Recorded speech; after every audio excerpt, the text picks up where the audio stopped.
세 번째 시간입니다. 오늘의 주제는 걱정이 인간에게 미치는 영향. 걱정과 싸울 줄 모르는 사람은 단명한다. 알렉시스 카레 박사.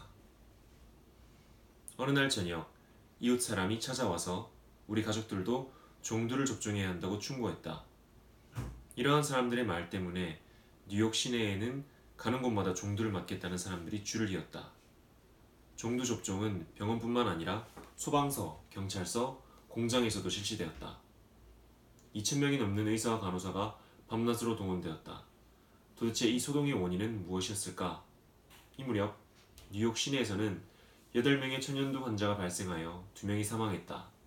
약 800만의 인구 중 불과 2사람의 희생으로 이런 소동이 일어났던 것이다. 나는 오랫동안 뉴욕에서 살았지만 지금까지 어느 누구도 걱정이라는 정신적인 질병에 대해 경고해준 이는 없었다. 미국에 살고 있는 사람 중 10%가 걱정이나 감정적 갈등으로 신경쇠약에 걸린다는 사실을 내게 말해준 사람은 없었다. 그래서 이 장에서는 그것을 경고하려고 한다. 노벨의학상 수상자인 알렉시스 카렐 박사는 걱정과 싸우는 방법을 모르는 사람은 단명한다고 했다.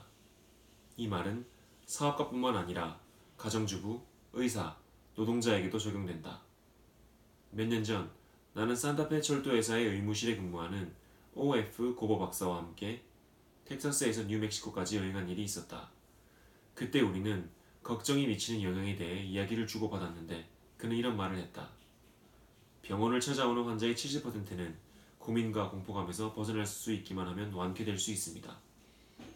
그렇다고 그들의 병이 상상에 의한 것은 아닙니다.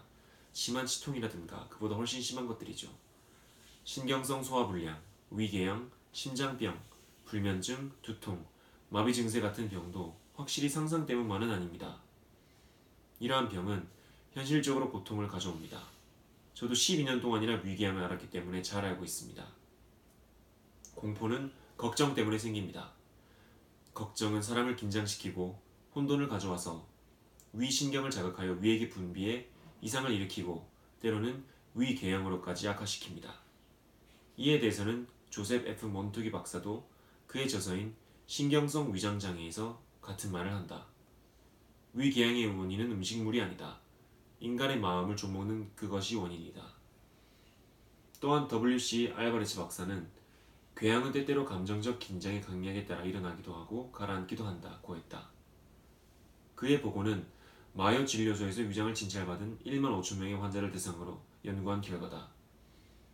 그런데 평균 5명 중에 4명은 아무런 육체적인 원인을 발견할 수가 없었다. 말하자면 심리적인 공포, 불안, 증오, 극단의 이기주의, 그리고 현실 사회에 적응할 수 없는 무능력감이 위장병의 원인이었다. 라이프지에 따르면 위궤양에 의한 사망자 수가 전체 사망자 순위에서 10위를 차지했다. 누구나 위궤양으로 사망할 수 있다는 것이다.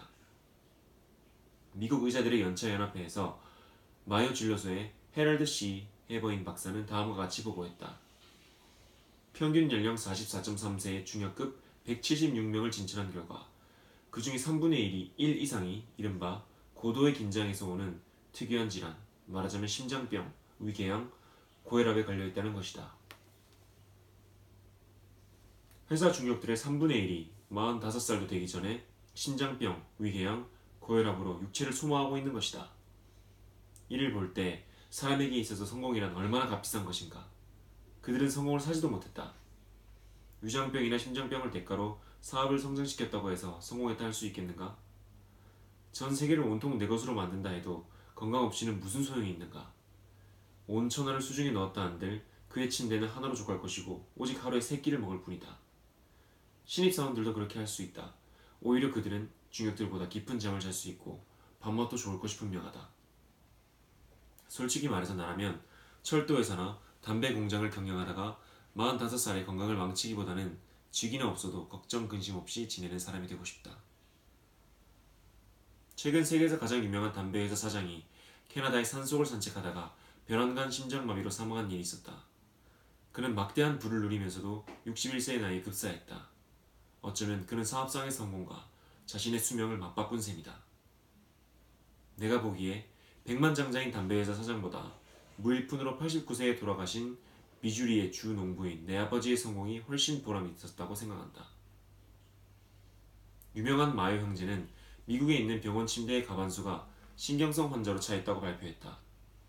그러나 이러한 사람들의 신경을 해부해 고성능 현미경으로 조사해본 결과 대개의 경우 건강한 사람의 신경과 다를 바 없었다. 그들의 신경 이상은 물리적 퇴화에 의한 것이 아니라 무능력, 실패, 고뇌, 공포, 패배, 절망 따위의 감정에서 일어난 것이었다. 플라톤은 의사가 범하는 최대의 잘못은 우선 마음을 치료하려 하지 않고 육체를 고치려 하는 데 있다. 사람의 마음과 육체는 하나다. 따로 취급할 것이 못 된다. 고 했다. 어쨌든 의학이 이 위대한 진리를 인식하기까지는 2300년이나 걸렸으며 최근에 와서야 정신신체의학이라 불리는 새로운 의학이 발달하게 되었다. 이것은 정신과 육체를 하나로 취급하는 의학이다.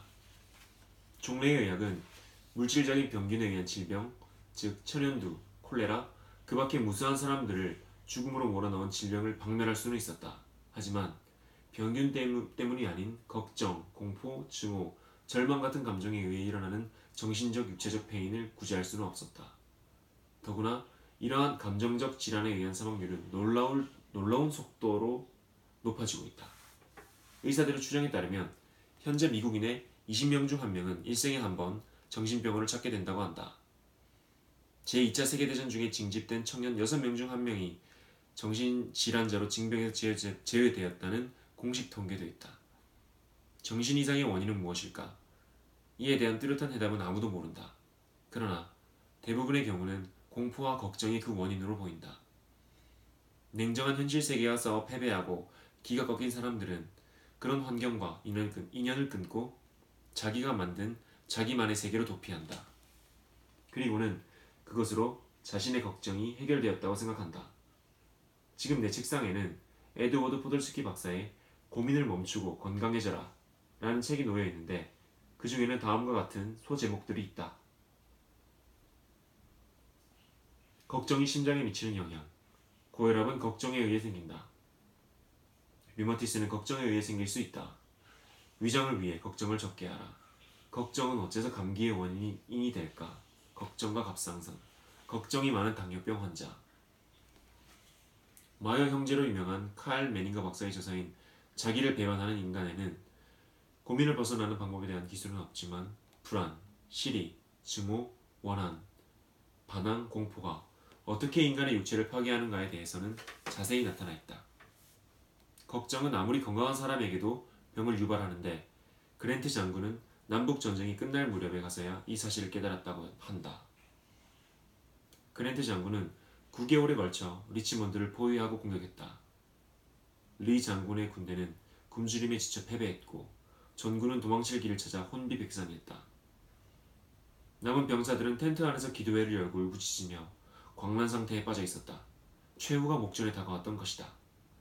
리 장군의 부하들은 리치먼드의 면허와 담배 창고에 불을 지르고 병기고를 불태우면서 밤하늘로 치솟는 불길을 뒤로하고 도망쳤다. 그랜트 장군의 군대는 적의 퇴로를 차단하고 철로를 파괴하여 군수 물자를 실은 열차를 포획했다. 그랜트 장군은 심한 두통에 못 이겨 하는 수 없이 대열에서 벗어나 한 농가에서 휴식을 취했는데 그의 회고록에는 다음과 같이 쓰여있다. 나는 밤새도록 겨자탕에 발을 담그고 손목과 목 뒤에 겨자 보약을 붙인 채 아침까지는 낫겠지 하고 생각했다. 다음날 아침 그는 말끔히 완쾌되었다. 그러나 겨자 보약이 약효 덕분은 아니었다. 그것은 리 장군의 항복 문서 때문이었다. 그랜트 장군은 그때 일을 이렇게 기록했다. 전령이 도착했을 때 그동안 극심한 두통에 시달렸던 나는 그 문서를 보자마자 즉시 두통이 사라졌다. 확실히 걱정과 긴장이 그랜트 장군을 병들게 했던 것이다. 그리고 감정이 자신감, 성공, 승리의 빛으로 바뀌기 시작하자 바로 완쾌되었던 것이다. 이로부터 70년 후 프랭클린 루즈벨트 내각의 재무장관 헨리 모겐소 2세는 걱정이 사람의 기분을 해치고 현기증의 원인이 된다는 것을 알았다. 그의 일기에는 대통령의 밀값을 인상하기 위해 하루에 440만 부대의 밀을 사들일 때 몹시 근심했다고 적혀있다. 그 일이 시작되자 머리가 아찔했다.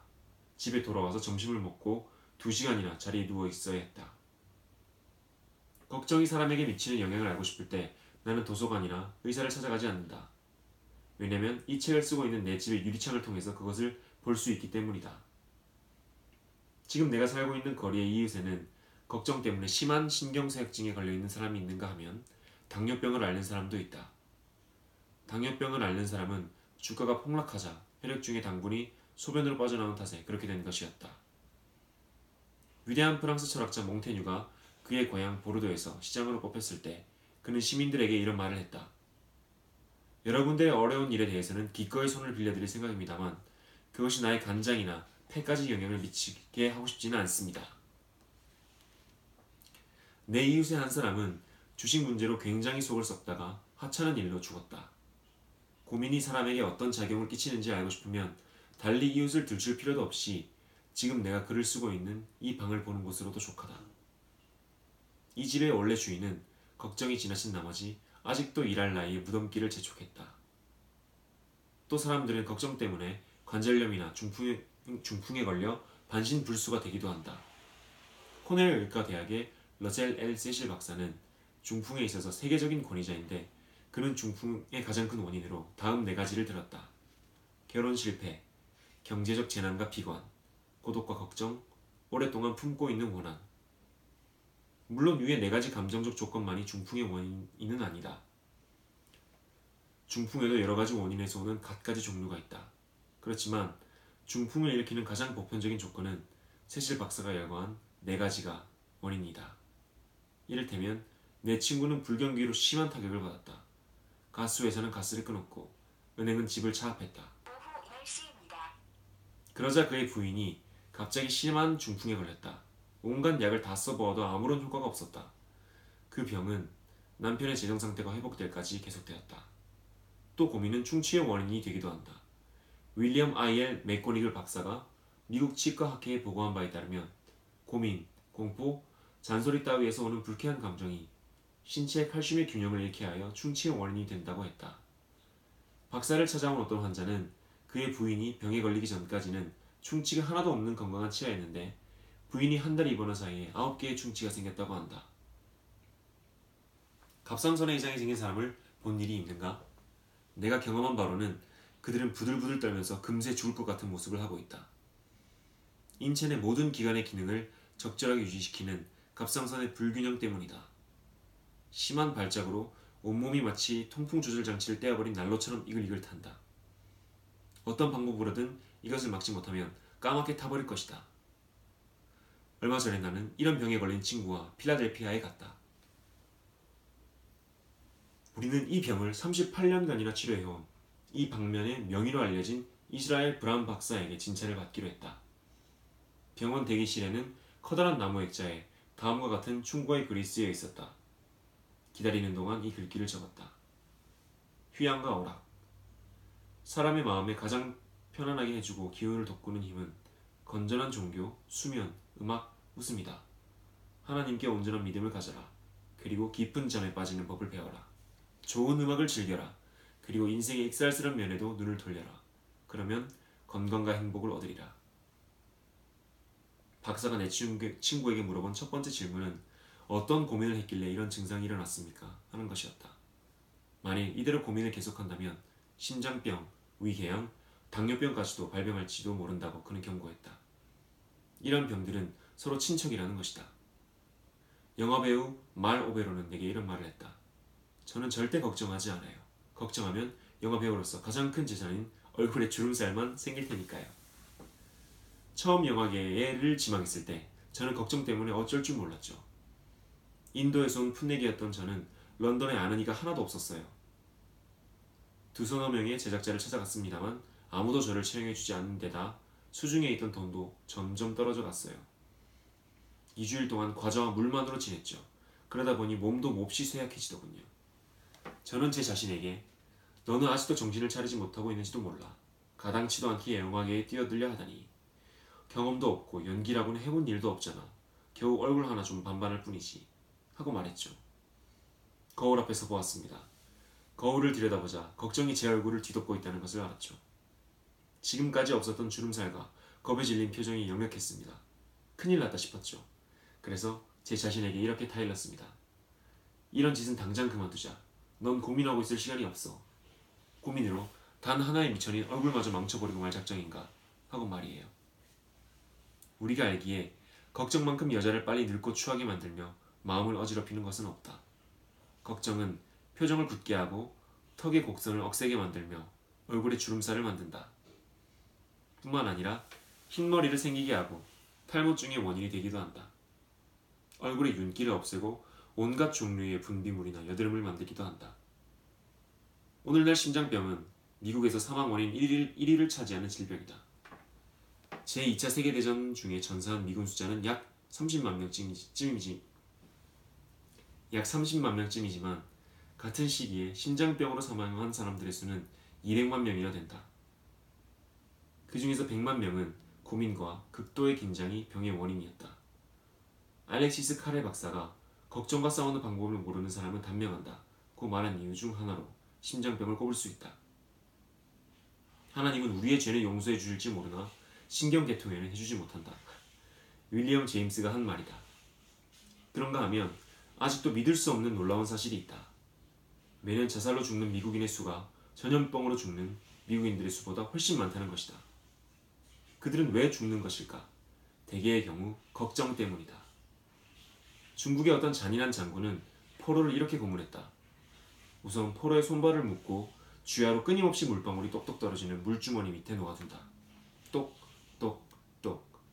밤낮을 가리지 않고 한시도 그칠 새 없이 머리 위에서 떨어지는 물방울은 마침내 해머를 치는 소리처럼 들려 포로는 얼마 안 가서 정신이 혼미해지고 만다. 이러한 고문법은 스페인의 종교재판과 히틀러 치하 독일의 강제 수용소에서도 사용되었다. 걱정이란 끊임없이 떨어지는 물방울과 같다. 한 번도 쉬지 않고 똑똑 떨어지는 물방울은 사람을 미치게 하고 자살의 구렁텅이로 몰아넣는다. 내가 미주리주의 시골에 살던 어린 시절 빌리 썬데이의 지옥불 이야기를 듣고 몸서리친 일이 있다. 그런데 내게 그 이야기를 해준 이는 이승에서의 고민 때문에 많은 사람들이 치르게 되는 육체적 고통에 어퍼에 대해서는 한마디도 비치지 않았다. 만성적으로 근심 걱정하는 성미를 가진 이라면 협심증이라는 고통에 사로잡힐지도 모른다. 진실로 인생을 사랑하는가? 아주 건강하게 장수하기를 바라는가? 이 말에 싫다고 대답할 사람은 아무도 없을 것이다. 그렇다면 이에 대한 좋은 방법이 있다. 다시 카레 박사의 말을 인용하겠다. 현대 도시의 혼란 속에서도 평온한 정신생활을 유지해 나갈 수 있는 사람은 정신질환에 걸릴 염려가 없다. 그렇다면 당신은 어떠한가? 당신이 정상인이라면 대답은 예스일 것이다.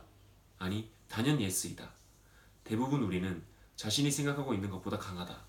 적어도 지금까지 한 번도 사용해보지 않은 정신적인 자원을 지니고 있다. 헨리 데이비드 소로의 불멸의 명저 월든 중에는 이런 구절이 있다. 의식적인 노력으로 생활을 향상시키고자 하는 인간은 놀라운 능력만큼 믿음직한 것은 없다. 자기가 뜻하는 방향으로 확신을 갖고 나아가 바라던 삶을 누리려고 노력하게 되면 일반적으로 기대할 수 없는 성공에 이르게 될 것이다. 이 책의 독자 대부분은 올가 K 자베이시 못지않은 의지력과 정신적인 자원을 가졌으리라고 생각한다. 그녀는 아이다호의 커르 달렌에 살고 있다. 그녀는 누구보다도 비극적인 환경에 처해 있었지만 결국 걱정은 극복될 수 있다는 것을 깨달았다. 내가 이 책에서 제3 설명하고 있는 진리를 적용하면 누구나 할 수 있다. 올가 씨는 내게 자신의 경험을 이렇게 얘기했다. 8년 전 의사가 제게 암이라고 하더군요. 마요 형제 같은 유명한 전문가들의 진단도 같았습니다. 앞날이 막혀버리고 죽음만이 저를 기다리고 있었습니다. 젊었기에 정말 죽고 싶지 않더군요. 주치의에게 전화해서 절망감을 호소했습니다. 그러자 그는 다소 쌀쌀맞게 저를 꾸짖더군요. 어쩌자고 그러세요, 올가씨. 그만한 참을성도 없습니까? 울고만 계시다가 정말 큰일 납니다. 지금 병세는 확실히 약화되고 있어요. 그러니 마음을 굳게 먹고 현실과 대결해야 합니다. 그렇게 속만 태우면 몸에 해로워요. 어쨌든 최선을 다해야 되지 않겠어요? 그 말에 저는 두 손을 움켜쥐고 마음속으로 다짐했습니다. 그래, 못이 살갗을 뚫고 들어와 척추로 냉기가 들어온다 해도 위가 만신창이가 되어 말라빠진 뱃가죽으로 솟아나와도 다리가 납덩이처럼 무거워져도 결코 걱정하지 않겠어. 절대로 울지 않을 거야. 그 뒤 암을 치료하는 과정에서 정말 그렇게 아플 수가 없었지만 저는 눈물 한 번 흘리지 않았습니다. 오히려 명랑했어요. 억지로라도 미소를 지었죠. 하기야 아무리 미소 짓는다 해도 암이 나을 리는 없겠지만 명랑한 마음가짐이야말로 몸이 병을 감당해내는데 보탬이 되리라 믿었습니다. 그러다 보니 기적적으로 암을 치유할 수 있게 되었습니다. 최근 몇 년 사이에는 훨씬 건강해졌는데 그것은 모두 현실과 대결하라, 걱정을 걷어치워라, 그리고 어쨌든 노력해보라 는 격려 덕분이었죠. 나는 걱정과 싸우는 방법을 모르는 사람은 단명한다 는 카렐 박사의 충고를 되풀이하면서 이 장을 끝마치고자 한다. 예언자 마호메트의 신자들은 가슴에 코란 성구를 문신하고 있다. 나는 이 책의 독자 모두의 가슴에 이 장의 타이틀을 새겨주고 싶다. 걱정과 싸울 줄 모르는 사람은 단명한다. 카렐 박사는 대체 누구를 향해 이 말을 했을까? 그것은 바로 당신이다.